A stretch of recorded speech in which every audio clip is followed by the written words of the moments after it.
We get our primary grain in 25 kilo bags and our specialty grains in 22.68 kilo bags.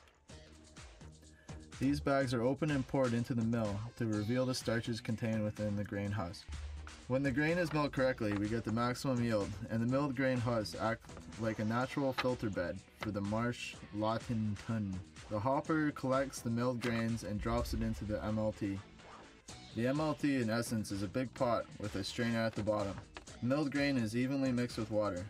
The brewing liquor is set to a specific temperature for each type of brew.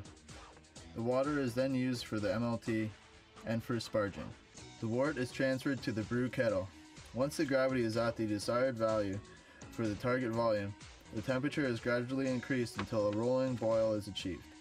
The boil is maintained vigorously for approximately 90 minutes. Once the wort has completed its boil, the liquid is transferred into a fermentation vessel through a primary heat exchanger using a pump. The heat exchanger drops the temperature to a suitable level for the addition of yeast. Once inside the fermentation vessel, yeast will be added.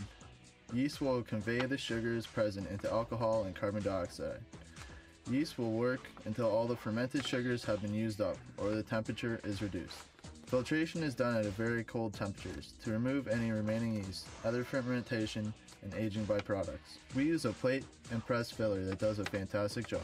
Filtration clarifies the beer and gives it a characteristic appearance. After being filtered, the beer is transferred to the bright beer tank, otherwise known as the BBT. Once in the bright beer tank, the beer has its carbonation adjusted to the desired level and is now ready for either kegging or bottling. And then the bottle and the keg beer is loaded on the trucks and shipped to LCBOs and pubs across the GTA.